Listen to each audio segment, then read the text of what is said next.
Good evening everyone. നമ്മളിന്ന് class എടുക്കാൻ പോകുന്നത് ന്യൂറോ മസ്കുലർ ഡിസബിലിറ്റീസിനെ പറ്റിയിട്ടാണ്. അപ്പോൾ നമുക്ക് പേര് കേട്ടാൽ തന്നെ നമുക്ക് മനസ്സിലാവും. ന്യൂറോ മസ്കുലർ ഡിസബിലിറ്റീസ് എന്ന് പറഞ്ഞു കഴിഞ്ഞാൽ any disabilities that cause improper functioning of neurons and മസിൽസിനെയും ന്യൂറോണിനെയും സംബന്ധിക്കുന്ന അവർക്ക് ചെയ്യാൻ കഴിയുന്ന എന്തെങ്കിലും ഒരു ഇനബിലിറ്റി അല്ലെങ്കിൽ ഡിസബിലിറ്റിനെയാണ് ന്യൂറോ മസ്കുലർ ഡിസബിലിറ്റീസ് എന്ന് പറയുന്നത്.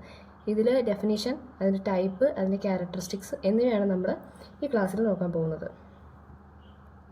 അപ്പോൾ ഇൻട്രൊഡക്ഷനിൽ പറയുകയാണെങ്കിൽ neuro muscular disabilities are condition that affect the functioning of muscles and nerves that controls them. അപ്പോൾ ഞാൻ നേരത്തെ പറഞ്ഞ പോലെ മസിലിൻ്റെയും നെർവിൻ്റെയും ഫങ്ഷനെ ബാധിക്കുന്ന, അതിനെ അഫക്റ്റ് ചെയ്യുന്ന ഡിസബിലിറ്റീസാണ് ന്യൂറോ മസ്കുലർ ഡിസബിലിറ്റീസ് എന്ന് പറയുന്നത്. അപ്പോൾ മസിൽസും നെർവും ഇൻവോൾവ് ചെയ്യുന്ന എല്ലാ ഫങ്ഷൻസും എന്തായിരിക്കും? ഇംപ്രോപ്പർ ആയിട്ടായിരിക്കും ഇവിടെ നടക്കുക.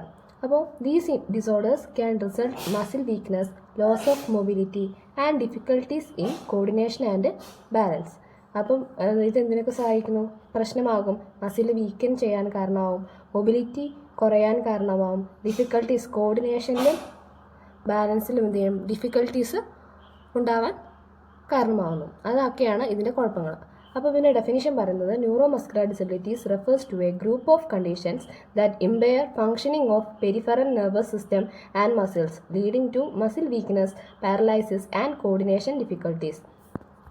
ഇനി നമ്മൾ ഇതിൻ്റെ കോസുകളെ പറ്റി പറയണം. ഇപ്പോൾ ഇത് എന്തൊക്കെയായിരിക്കും കാരണം? These disabilities may be congenital or acquired, caused by genetic mutation, auto immune diseases and infections or trauma.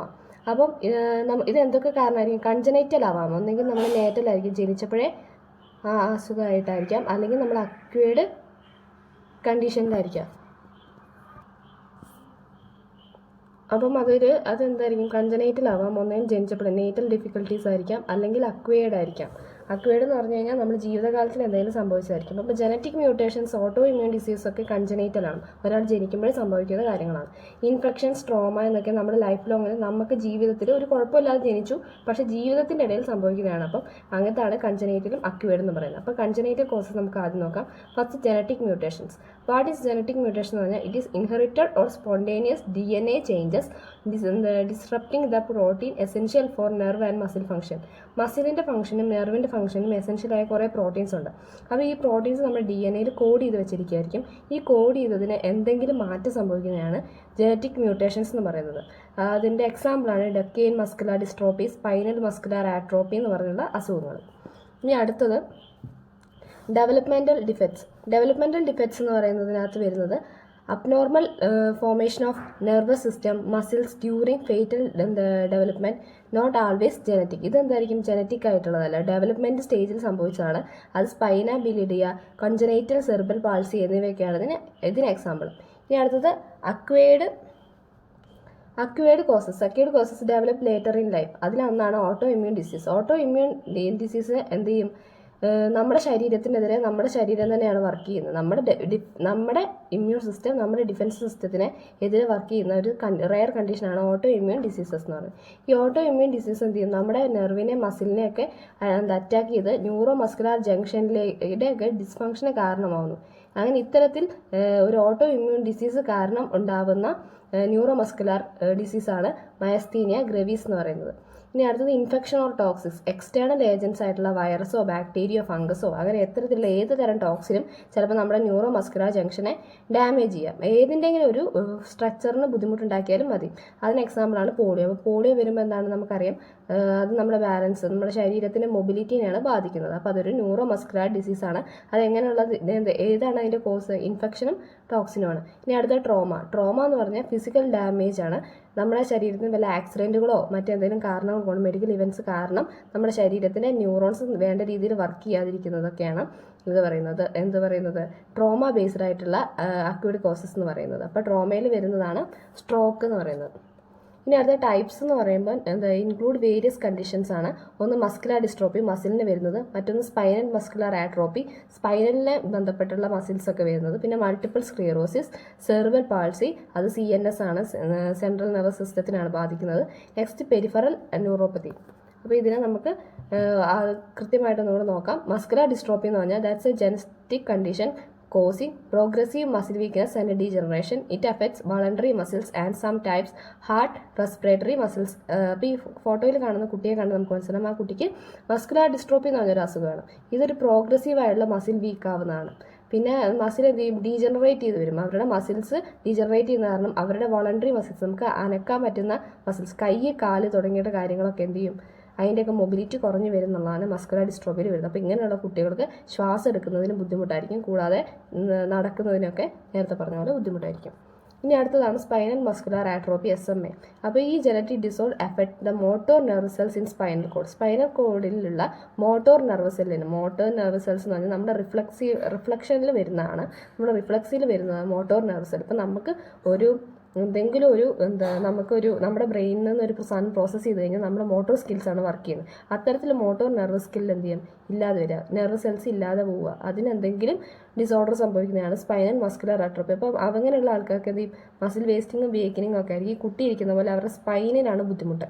അത്തരത്തിൽ മറ്റേ കുട്ടിയുടെ കാലിനായിരുന്നു ബുദ്ധിമുട്ട് കാണിച്ചിരുന്നത്, ആ കുട്ടിയുടെ നടുവ് നേരെ നിൽക്കാം. പക്ഷേ ഈ പേഷ്യൻസ്, ഈ SMA ഉള്ള പേഷ്യൻസിന് എന്ത് ചെയ്യും, അവരുടെ സ്പൈനൽ കോഡും അതും സ്പൈനൽ കോഡ് നിയന്ത്രിക്കുന്ന മറ്റ് മസിൽ വോളണ്ടറി ആക്ഷൻസിനാണ് ബുദ്ധിമുട്ട് നേരിടുന്നത്. ഇനി അടുത്തത് മൾട്ടിപ്പിൾ സ്ക്ലിറോസിസ് MS.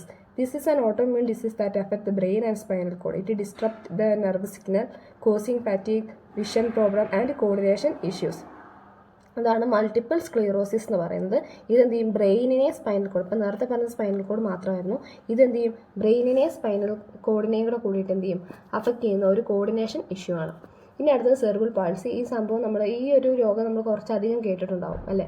ഇതെന്തായാലും ന്യൂറോളജിക്കൽ ഡിസോർഡറാണ്, caused by brain damage before or during birth. അപ്പോൾ ചില സമയത്ത് നമ്മുടെ ജസ്റ്റേഷൻ പീരീഡിൽ എന്തെങ്കിലും ഒരു പ്രശ്നങ്ങൾ കാരണം അമ്മയ്ക്ക് എന്തെങ്കിലും ഒരു അശ്രദ്ധ കൊണ്ടോ അല്ലെങ്കിൽ വേറെ എന്തെങ്കിലും ഒരു എക്സ്റ്റേണൽ ട്രോമ കാരണമോ കുട്ടിക്ക് ബ്രെയിൻ ഡാമേജ് സംഭവിക്കാം. അങ്ങനെ അത്തരത്തിൽ ബ്രെയിൻ ഡാമേജ് സംഭവിക്കുക, അല്ലെങ്കിൽ പ്രസവിക്കുന്ന സമയത്ത്, അല്ലെങ്കിൽ കുട്ടിയുടെ നമ്മുടെ ഗിവിങ് ബർത്ത് ചെയ്യുന്ന സമയത്ത് എന്തെങ്കിലും തലയ്ക്ക് കേൾക്കുന്ന ക്ഷതം കാരണമാണ് സെറിബ്രൽ പാൾസി ഉണ്ടാകുന്നത്. ഇതിൽ ഈ കുട്ടിയെ പോലെ അതെന്തായിരിക്കും, മെൻ്റൽ റിട്ടാർഡേഷനുകൾ കൂടിയാണ് ഈ സെറിബ്രൽ പാൾസിയിൽ വരുന്നത്. അത്തരത്തിലുള്ള കുട്ടികൾക്ക് കുറച്ച് മെൻ്റൽ റിട്ടാർഡേഷൻ ഉണ്ടാകും. പിന്നെ അവർ മൂവ് ചെയ്യില്ല, അവരുടെ മസിൽ ടോണ്, പോസ്റ്ററോ ഒന്നും കറക്റ്റായിട്ടായിരിക്കില്ല വരുന്നത്. അവരുടെ ആകെ മൊത്തം ടോട്ടൽ ബോഡീനെ കണ്ടാൽ മനസ്സിലാവും, ആ കുട്ടിയുടെ മുഖം കണ്ടാൽ തന്നെ മനസ്സിലാവും. മുഖം തൊട്ടിട്ട്, അതായത് ഫേഷ്യൽ എക്സ്പ്രഷൻസ് പോലും ഇത്തരത്തിലുള്ളവർക്ക് ശരിയായിട്ട് വരില്ല. അത്രയ്ക്കും വലിയൊരു ബ്രെയിൻ ഡാമേജ് അങ്ങനത്തെ ഒരു വരുന്ന ഒരു ന്യൂറോ മസ്കുലർ ഡിസീസ് ആണ് സെറിബ്രൽ പാൾസി. ഇനി അടുത്ത പെരിഫറൽ ന്യൂറോപ്പതി. പെരിഫറൽ എന്നുള്ള പേര് കേട്ടാൽ നമുക്ക് പുറത്ത്, കൈയുടെ അല്ലെങ്കിൽ നമ്മുടെ ശരീരത്തിനുള്ളിലല്ല പ്രശ്നം, ഡാമേജ് പെരിഫറൽ നെർവ്സ്, അതായത് കൈ, കോസിങ് പെയിൻ. അപ്പോൾ ഇതെന്താണ്, കൈക്ക്, കാലിന്, അപ്പോൾ ഇതിനകത്ത് കാണിക്കുന്ന പോലെ കാലിൻ്റെ പത്തിക്ക്, കൈയിൻ്റെ വെള്ളയ്ക്ക്, കാലിന്, അങ്ങനെ പുറത്ത് കാണുന്ന വോളണ്ടറി ആയിട്ടുള്ള നെർവ്സിനാണ് ഇത് പ്രശ്നം ഉണ്ടാക്കുന്നത്. അത് എന്ത് ചെയ്യും, ടിംഗ്ലിംഗ് സെൻസേഷനും വീക്കനിങ്ങും ഒക്കെ ഉണ്ടാക്കും. പിന്നീട് ഓഫൻ റിസൾട്ട് ഫ്രം ഡയബറ്റീസ്, ഇൻഫെക്ഷനോ വല്ല ഡയബറ്റീസ് എന്നുള്ള അസുഖമോ വല്ല ടോക്സിൻസുമായിട്ടുള്ള എന്നുള്ള കോണ്ടാക്റ്റ് ഒക്കെ എന്തായിരിക്കും ഈ പെരിഫറൽ ന്യൂറോപ്പതിക്ക് കാരണം. അപ്പോൾ പെരിഫറൽ ന്യൂറോപ്പതി എന്താണ്, ഒരു അക്വയർഡ് ആയിട്ടുള്ള ഒരു ന്യൂറോ മസ്കുലർ ഡിസീസാണ്. അപ്പോൾ ഇത് കൈക്ക്, കാലിന് തുടങ്ങി പുറമേയുള്ള നമ്മുടെ നടക്കുന്ന ഭാഗങ്ങൾക്കാണ്, നമുക്ക് പുറത്ത് കാണിക്കാൻ പറ്റുന്ന ഭാഗങ്ങൾക്കാണ് ഇത് കൂടുതലായിട്ട് വരുന്നത്. ഇനി ഇതിൻ്റെ കോമൺ ക്യാരക്ടറിസ്റ്റിക്സ് നോക്കിയാലോ. അത് ഒന്ന് muscle weakness, limited mobility, muscle വീക്കായിരിക്കും. പിന്നെ അത് മൊബിലിറ്റി അധികം നമുക്ക് നടക്കാൻ പറ്റില്ല. ഫോർ കോർഡിനേഷൻ ആൻഡ് ബാലൻസ്, നമ്മുടെ ബോഡിയുടെ ബാലൻസും കോർഡിനേഷനും കുറവായിരിക്കും. ഫാറ്റീഗ്, നമ്മുടെ ശരീരത്തിന് പെട്ടെന്ന് തളർച്ച സംഭവിക്കുന്നു. പിന്നെ റെസ്പിറേറ്ററി ഡിഫിക്കൽട്ടീസ്, സീവിയർ കേസസിൽ റെസ്പിറേറ്ററി ഡിഫിക്കൽട്ടീസ് ഉണ്ടാകും. കാരണം ഇത്തരത്തിലുള്ള ന്യൂറോ മസ്കുലർ ഡിസബിലിറ്റീസ് എന്ന് പറയുന്നത് നേരിട്ട് റെസ്പിറേറ്ററി സിസ്റ്റം, ലങ്സിനെ ബാധിക്കുന്നതുകൊണ്ട് ഇത്തരത്തിലുള്ള ആളുകൾക്ക് റെസ്പിറേറ്ററി ഡിഫിക്കൽട്ടീസ് ഉണ്ടാവും. പിന്നെ അവരുടെ നെഞ്ച് കുറച്ചും കൂടെ ഉന്തിയ രീതിയിലായിരിക്കും വരിക. അപ്പോൾ depends on assistive device. Assistive device എന്ന് പറഞ്ഞാൽ വീൽ ചെയർ, മറ്റൊരു സെറിബ്രൽ പാൾസിയുള്ള കുട്ടികളൊക്കെ കണ്ടില്ലേ, അത്തരത്തിൽ നമ്മുടെ ബോഡീനെ കവർ ചെയ്ത് നമ്മുടെ ബോഡീനെ അസിസ്റ്റ് ചെയ്യുന്ന കുറേ ഡിവൈസ് ഇത്തരത്തിലുള്ള ആളുകൾക്ക് യൂസ് ചെയ്യേണ്ടി വരുന്നു. അപ്പോൾ ഇത്തരത്തിലുള്ള കുട്ടികളെ നമ്മൾ കണ്ടെത്തിയിട്ട് നമ്മുടെ സ്കൂളുകളിൽ ഇങ്ങനത്തെ കുട്ടികളുണ്ടെങ്കിൽ നമ്മൾ എന്ത് ചെയ്യണം, ഇവരെല്ലാ ആൾക്കാരെയും നമ്മുടെയും കൂടെ ഉത്തരവാദിത്തമാണ് ഇത്ര ആൾക്കാരെ നമ്മുടെ കൂടെ പ്രോപ്പറായിട്ട് എന്ത് ചെയ്യേണ്ടത്, സപ്പോർട്ട് ചെയ്യേണ്ടത് നമ്മുടെ ആവശ്യം. അപ്പോൾ നമ്മുടെ ക്ലാസ്സിൽ അങ്ങനത്തെ ഒരു കുട്ടികളും ഇല്ലെങ്കിലും ഇനി ഭാവിയിൽ നിങ്ങൾ അങ്ങനെയുള്ള ആളുകളെ സമൂഹത്തിൽ കാണുമ്പം നമ്മുടെ മക്കൾ എന്താ ചെയ്യേണ്ടത്, അവരെ നമ്മുടെ കൂടെയുള്ള ഒരാൾ, അവർക്ക് എന്തുകൊണ്ട് ഇപ്പം അസുഖം വന്നതെന്ന് നമുക്ക് മനസ്സിലായില്ലേ. അപ്പം ഈ അസുഖം എന്താണ്, ഈ അസുഖം ഇത്തരത്തിലുള്ള ആളുകൾക്ക് വരുമ്പോൾ നമ്മൾ എന്ത് ചെയ്യും, അത്തരത്തിലുള്ള ആളുകളെയും കൂടി നമ്മൾ സപ്പോർട്ട് ചെയ്ത് നമ്മുടെ കൂടെ തന്നെ നിർത്തണം. ഇത്രയും ക്ലാസ് മനസ്സിലായില്ലേ. അപ്പോൾ ഇതാണ് ന്യൂറോ മസ്കുലർ ഡിസബിലിറ്റീസിനെ പറ്റി നമുക്ക് പഠിക്കാം.